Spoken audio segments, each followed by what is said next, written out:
जी अस्सलाम वालेकुम, कैसे हैं आप? सब ठीक हैं? आज जो हमारा टॉपिक है वो है जेनेटिक्स में हम डिस्कस करेंगे Mendelian inheritance pattern. Mendelian inheritance pattern, ये याद रखें आपके there are the two kinds of inheritance pattern. Typically we call them the Mendelian और the classical inheritance pattern and one is called the non classical inheritance pattern. So it is a very huge and the very, you can say, the exhaustive topic in Mendelian inheritance pattern को पढ़ना. हम Mendelian inheritance pattern में से आज सिर्फ एक दो चीज़ें सीखेंगे और वो होंगी ऑटोसोमल डोमिनेंट डिजीज से रिलेटेड. कि कोई ऐसा जीन, यानी कि हमें पता है कि ऑटोसोम्स 1 से 22 पेयर्स ऑफ क्रोमोसोम्स को हम ऑटोसोम्स कहते हैं. We are discussing the autosomal dominant. इसके लिए you should have the understanding of, like you should have the clear cut understanding about the what are autosomes from 1 to 22 pair of the chromosomes, and what is this, and what are the dominant are the वो jeans हैं, वो alleles हैं जो किसी भी generation में अपना को मैनिफेस्ट करते हैं, जो किसी दूसरे जीन्स के इफेक्ट को मास्क करते हैं. यानी कि वी नो कि दो क्रोमोसोम्स हैं हमारे पास, और इन दो क्रोमोसोम्स में हमारे पास फर्ज कर लें एक ये जीन है और एक ये जीन है. ठीक है जी. तो होगा क्या कि अगर mean while with any instance अगर ये जीन हमारे पास डिफेक्ट हो जाता है, और अगर ये डिफेक्ट हो जाता है, कोई म्यूटेंट हो जाता है, तो ये नॉर्मल जीन अपना प्रोडक्ट तो बना रहा है, लेकिन इसके डिफेक्ट होने के बावजूद बाद भी हमारे पास अगर डिजीज़ या कोई भी ट्रेट अगर आप ले रहे हैं वो मैनिफेस्ट होता है, तो हम कहेंगे इट इज़ अ डोमिनेंट. ठीक है. तो डोमिनेंट जीन या अलील, डोमिनेंट अलील वो होगा हमारे पास जो किसी भी जनरेशन में अपने आप को मैनिफेस्ट कर दे, जो अपीयर हो, जो फिनोटाइप शो करे अपनी. It can be normal, it can be abnormal phenotype depending on the trait that we are going to study. So हम ऑटोसोमल डोमिनेंट को स्टडी करेंगे कि ऑटोसोमल डोमिनेंट में क्या क्या केसेस हो सकते हैं. उसके लिए जो सबसे पहले हमें चीज़ जो पता होनी चाहिए वो है जी, I don't know what are the situation right now. Okay.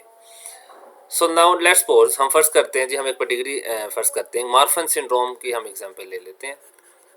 Marfan syndrome, कोई भी एग्जांपल, हाइपर कोलेस्ट्रेमिया भी हम ले सकते हैं, व्हाटएवर. सर्कल है जी, फीमेल शो करती है, and then there is the square, ये मेल शो करता है. और डिग्री के अंदर आपने जहन में रखना है, अगर हम कोई भी यानी कि एंटिटी जो हमारे पास है, जो फिगर हम यूज़ कर रहे हैं या जो ड्राइंग यूज़ कर रहे हैं, उसको अगर हम अंदर से कलर कर दें, इट्स मीन हम उसको डिजीज़ शो कर रहे हैं, यानी कि वो बीमार है, वो अफेक्टेड है, और वो एबनॉर्मल फिनोटाइप्स को यानी कि मैनिफेस्ट कर रहा है.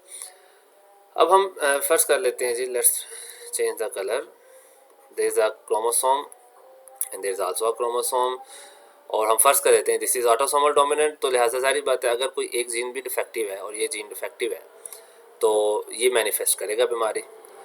और फर्स्ट करते हैं जो मेल है ये किसी नॉर्मल फीमेल से शादी करता है, मेट करता है, रिप्रोड्यूस करता है, तो हमारे पास जो चांसेस हैं वो कितने परसेंट होंगे. नाउ लो, इसको बड़े गौर से आपने समझना है. First this normal goes with this normal. ठीक है जी. तो ये नॉर्मल होगी, then this normal goes with abnormal, यहाँ बीमारी हमारे पास प्रेजेंट होगी.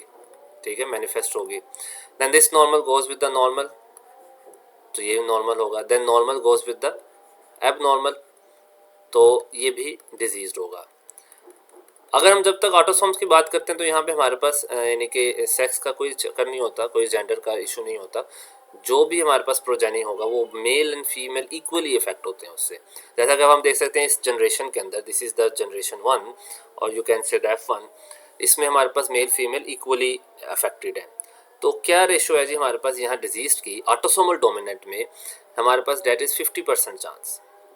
50% चांसेस है हमारे पास कि जो चाइल्ड होंगे या जो प्रोडक्ट ऑफ कॉन्सेप्शन होगा इन दोनों का, वो 50% चांसेस हैं कि there is a 50% risk of the disease और 50% healthy. But this is not the thing that I want to tell. This is very easy to understand, जिसके लिए मैं वीडियो नहीं बना रहा. वीडियो जो हम बना रहे हैं वो हम इसी चीज़ को हम देखेंगे कि फ़र्ज कर लेते हैं. अब late me change the colour. Now Now just suppose if this female marries a man, a healthy man. पहले हम ये केस कर लेते हैं ना, थोड़ा सा इसको एक्सैचुरेट हम कर लेंगे, एक्सटेंड कर लेंगे, और again there the products conception. तो हमारे पास यहाँ पे भी अगेन 50% चांसेस ही होंगे जी, ठीक है, 50% चांसेस हैं नॉर्मल एंड एबनॉर्मल होने के,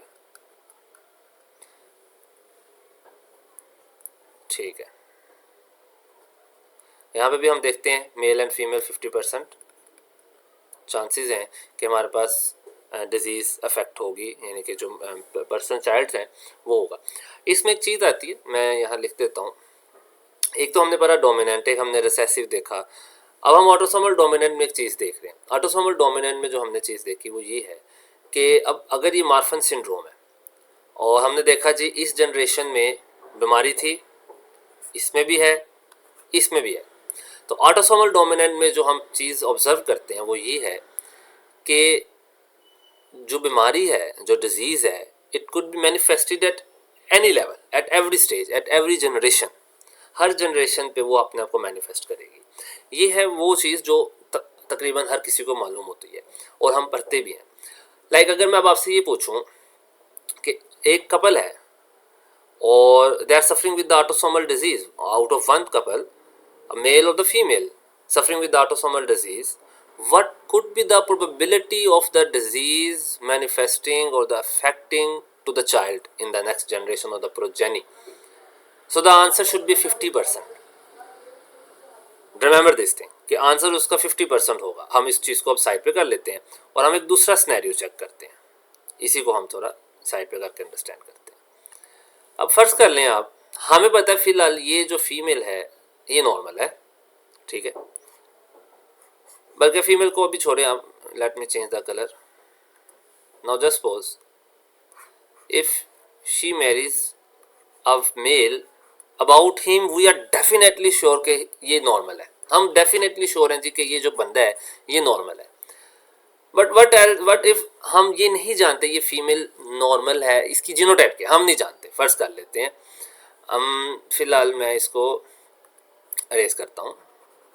फर्ज करें हम इसकी जीनोटाइप नहीं जानते कि ये नॉर्मल है या नहीं, बल्कि बस फिलहाल हमें ये पता है कि इस वक्त इससे बीमारी नहीं है, ये मार्फन नहीं है इस टाइम पे, हम ये जानते हैं, ठीक है। गौर से आपने सुनना इसको।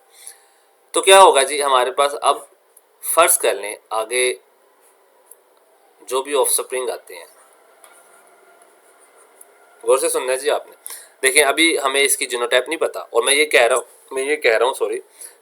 रहा हूँ कि ये जो फीमेल है ये वाली, she is healthy right now, अभी इस वक्त इसको कोई बीमारी नहीं है, कोई मैनिफेस्टेशंस नहीं है, बीमारी इफेक्ट नहीं हुई, और मेल्स के बारे में हम डेफिनेटली श्योर हैं कि ही इज़ नॉर्मल। इनकी जो भी आगे प्रोजनी है उसमें कोई एक फर्ज कर लें ये डिफेक्टिव निकल आए। Now what is this case actually, this is the thing that I want to highlight, that normally in autosomal fashion you can see the disease appear here, but the disease didn't appear at this level, and then the disease appear here. तो अब इस चीज को हम क्या कहते हैं, अब अगर डिजीज यहाँ पे अपीयर हुई है इस जगह पे जिस सर्कल को मैं हाईलाइट कर रहा हूँ, इट्स मीन अगर मैं इसकी जीनोटाइप देखूं तो she must possess the defective gene, उसके पास होना चाहिए, जारी बात है, तभी तो ये हुआ है। लेकिन जो ये मेल है उसके बारे तो हम डेफिनेटली श्योर हैं कि उसकी जीनोटाइप फिनोटाइप सब ठीक है, नॉर्मल है, वो बंदा बीमार नहीं है। लेकिन फीमेल जिसका हमें आइडिया नहीं था जीनोटाइप का, लेकिन अब जब उसका बच्चा हुआ है और वो बीमार हुआ है, उसको बीमारी हुई है, तो अब हम ये कह सकते हैं कि she must have the defective gene. लेकिन अब अगर ये डिफेक्टिव जीन इसके पास है, द क्वेश्चन इज फिर ये बीमार क्यों नहीं हुई, क्योंकि ऑटोसोमल डिजीज है। ऑटोसोमल डोमिनेंट में हम पढ़ते हैं कि only one allele could be the enough for the manifestation of the disease. तो इस चीज़ को कहते हैं जी, यहाँ कंसेप्ट आता है पेनिट्रेंस का, पता नहीं मेरे स्पेलिंग ठीक है या नहीं, बट पेनिट्रेंस का कंसेप्ट आता है। We say that genotypically she is defective genotypically, but its genotype couldn't penetrate to all level up to the phenotype. Because phenotype याद रखें आप, फिनोटाइप जो होती है वो किसी भी यानी कि करेक्टर की phenotype it depend upon the genotype as well as environment, so लिहाजा इट इज़ क्वाइट पॉसिबल कि इसका माहौल इस तरह हो या डिफरेंट जीन्स जो भी स्पोर्टिंग एंड अराउंड जीन्स होते हैं हमारे पास, वो इसको इसके असर को उस बीमारी को पूरी की पूरी तरह पेनिट्रेंस ना कर पाए। पेनिट्रेंस के बारे में एक और चीज़ आपने ध्यान में रखनी, पेनिट्रेंस ऑल और नन रूल शो करता है, या तो बीमारी होगी या बीमारी नहीं होगी, बजाय यानी कि जो इसका जीनोटाइप है, जीनोटाइप इज़ डिफेक्टिव, उसके पास एक डिफेक्टिव जीन है, ये वाला डिफेक्टिव जीन होने के बाद अब यहाँ तो बीमारी मैनिफेस्ट होगी या नहीं होगी। जब बीमारी, अब ये बीमारी हमने देखा इस लड़की को, ये जो फीमेल थी, ये बीमारी इसके बाद जीनोटाइप तो डिफेक्टिव थी लेकिन बीमारी ये शो नहीं कर रही, so we call it reduce penetrance, we call it reduce penetrance. ठीक है जी। तो रेड्यूस पेनिट्रेंस क्या है? Reduce penetrance is the phenomena in which the people person have the defective genotype but a normal phenotype. The disease cannot be penetrate up to the level of phenotype due to the different factors, either the genetical factors or the environmental factors, whatever the scenario. We are not discussing it right now. लेकिन हमारे पास इतना हमें पता है कि अगर gene defect हो और पीपल मैनिफेस्ट ना करे बीमारी, ऑनसेट ऑफ डिजीज ना हो हमारे पास किसी भी एज में, तो we call it reduce penetrance. One more thing, reduce penetrance का जो कंसेप्ट है वो किसी इंडिविजुअल के लिए नहीं होता, वो पॉपुलेशन के लिए होता है। इस पे एक सवाल बनता है हमारे पास नेक्स्ट, इस चीज़ को अंडरस्टैंड करने के लिए, कि जब हम ये अक्सर बात करते हैं, इसको अगर हम देखें, एक सवाल अगर आपसे किया जाए, नॉर्मली किताबों में लिखा होता है कि if a person suffering with the autosomal dominant disease what could be the chances of the people और द प्रोजेनी इफेक्टेड, तो वो आंसर है 50%। लेकिन ideally, listen very carefully, ideally होना क्या चाहिए? आइडियली ये होना चाहिए a person who is a autosomal dominant disease suffer, जो सफ़र कर रहा है ऑटोसोमल डोमिनेंट से, उसकी प्रोजेनी में how much percentage of the genotype should be affected. Actually it is the, now look, it is the genotype that is the effective, 50% of the genotype। लेकिन हमने अभी देखा कि ये लड़की फिनोटिपिकली तो ठीक है, नॉर्मल है, बीमारी तो मैनिफेस्ट ही नहीं हुई। So here the concept of penetrance. फिर हम देखते हैं कि पेनिट्रेंस कितनी है, और फिर सम टाइम अगर मैं कहता हूँ जी पेनिट्रेंस किसी बीमारी की, फ़र्ज़ कर लें किसी बीमारी की पेनिट्रेंस 50% है, 50% का मतलब ये चूँकि पॉपुलेशन पे होता है, किसी भी पॉपुलेशन पे पेनिट्रेंस का कंसेप्ट लागू होता है, तो हम ये कहते हैं कि इस पॉपुलेशन में 50% लोग ऐसे हैं जिनको बीमारी होती है, और 50% ऐसे लोग हैं जिनकी डिफेक्टिव जीनोटाइप होने के बावजूद उनको बीमारी नहीं होती। तो अगर हम साथ पूरा डाटा दें अब आपको कि एक बीमारी है वो ऑटोसोमल डोमिनेंट है, ठीक है, तो पेनिट्रेंस उसकी जो है वो 50% है, ठीक है। नाउ टेल मी कि अगली प्रोजेनी में कितने % चांस है कि बच्चा सफ़र करेगा? तो आंसर इज, अब हमें पता है, देखें 50% चांसेस हैं जीनोटाइप डिफेक्ट होगी। इन 50% में से भी हमें पता है कि 50% जो है वो पेनिट्रेंस है 50%, यानी कि कुछ को मैनिफेस्ट होती, कुछ को मैनिफेस्ट, हाफ को नहीं होती। तो the fine answer will be the 25%। तो this is the concept of penetrance. I hope मैंने कोशिश की है जी क्लियर करने की, और उम्मीद है जी आप लोगों को हुआ होगा क्लियर इंशाअल्लाह। और फिर किसी दिन आपके पास हम हाजिर होंगे एक नए टॉपिक के साथ। मैं एक्चुअली फ़िलहाल 9th and 10th 11th and 12th के टॉपिक्स कवर नहीं कर रहा, मैं जस्ट एक प्रैक्टिस ही कर रहा हूँ इस वक्त। ये जो ऑपरेटर्स है मेरे लिए न्यू है और इसको अंडरस्टैंड कर रहा हूँ। बाकी कुछ हम अपने नोट्स डेवलप कर रहे हैं मैट्रिक एंड इंटर के लिए, इवन MD कैट के लिए भी, तो इंशाल्लाह वो जल्द आपके साथ शेयर किए जाएंगे। स्टे ट्यून, अपना ख्याल रखें, दुआओं में याद रखें जी। अल्लाह हाफिज़।